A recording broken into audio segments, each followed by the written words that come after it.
Wow, Jacqueline, that was impressive. Tough act to follow now for me, but I will try. Well, I think we're hitting bare metal in the last couple of years, and when I say bare metal, what I'm talking about is the fact that the cyber attacks are no longer just about your data or privacy credentials.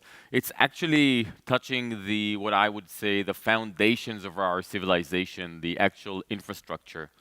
We all know the numbers, right? We're talking about almost half a trillion of damages. We're talking about these damages going all the way up to 2 trillion by the end of the decade. In many ways, the metrics don't really tell the whole story. And we think about smart nation and infrastructure, we should start thinking about other ways to look at our cyber environment. And actually, my good friend Bruce Willis in Die Hard 4 probably anticipated this about 4 years ago. So let's give it a watch. Is the country willing to pay for it? FAA just issued a critical alert. The entire network went down. Transportation system's crashing and they just hit the entire financial sector. You have no idea who you're dealing with. I'll take it from here. So, from Hollywood to reality.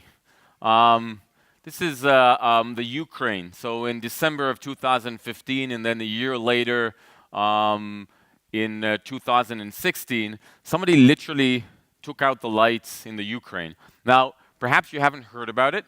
It wasn't a major attack. We're talking about 250 billion people, 6 hours. It was winter. It's not the best circumstances, but nothing major. What is interesting is it's the first time that we have somebody literally taking out the lights without ever getting close to the turbines. Not a spectacular attack, right? Pretty sophisticated, but not spectacular. And then fast forward to February of 2016, we have attackers taking home $81 million from the SWIFT system in the Bangladesh Central Bank. Now, perhaps you haven't heard about that one either. By the way, you would have if they would have gotten what they were after, which was $1 billion. But turns out if you want to steal $1 billion, you also need to learn how to spell. And they made a mistake and they wrote foundation instead of foundation in one of the addresses where they were wiring the money into the Philippines, into a bank in the Philippines. And so now we're talking about electricity, and we're talking about our digital transfer and monetary systems of the world. So this is what our modern civilization is based on. This one you haven't missed, and you'll hear about it for the next few years, the political systems, right?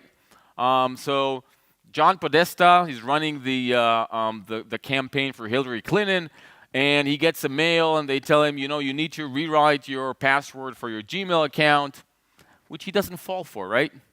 So he talks to one of his aides that sends an email to the IT, and the IT realize this is illegitimate, except that they miswrite the word illegitimate, they miss the I, and the rest is history. Now, seriously, I don't know about you, but if I had 10 years of my emails, batch after batch after batch after batch in WikiLeaks, I'd be sweating it out. And then in October, the internet goes down. October 2016, the Dyn attack in the US, the internet goes down. For about 12 hours in the whole of the US, it goes up and down. This is an interesting attack. Attackers in this case are using webcams. So they get hold of about 100,000 webcams by scanning the internet and finding the ones with the default passwords.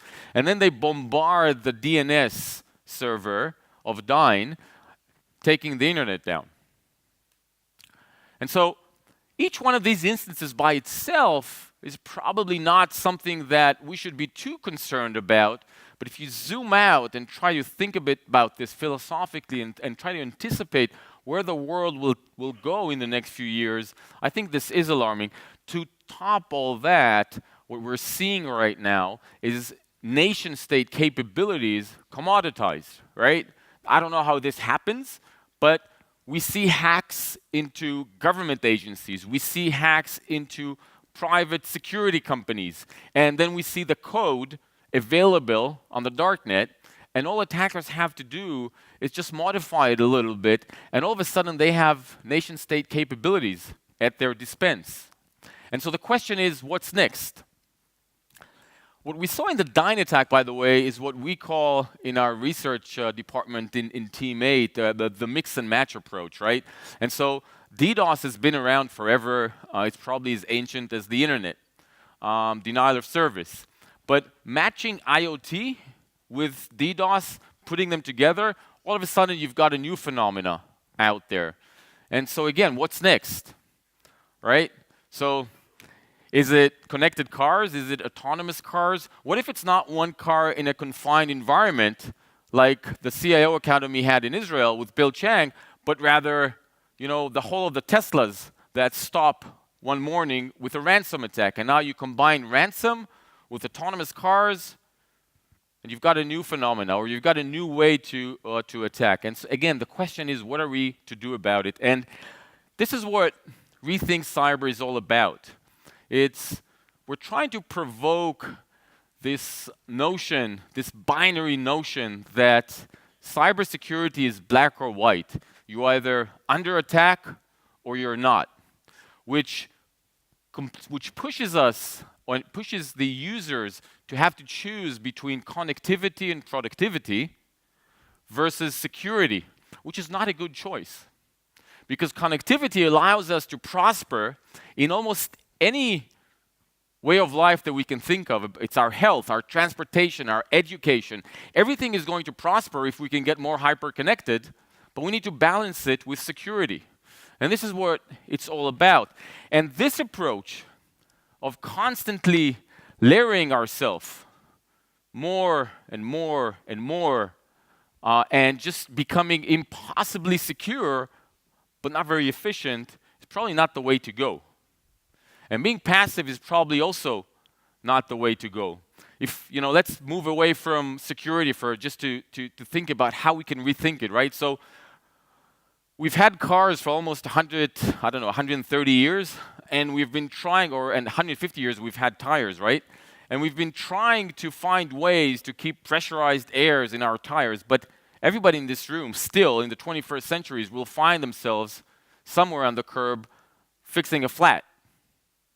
And what if we found a way, like in this metaphor, to get away with pressurized air altogether? And so again, this is what Rethink Cyber is all about, and that's why we're proud to do this together.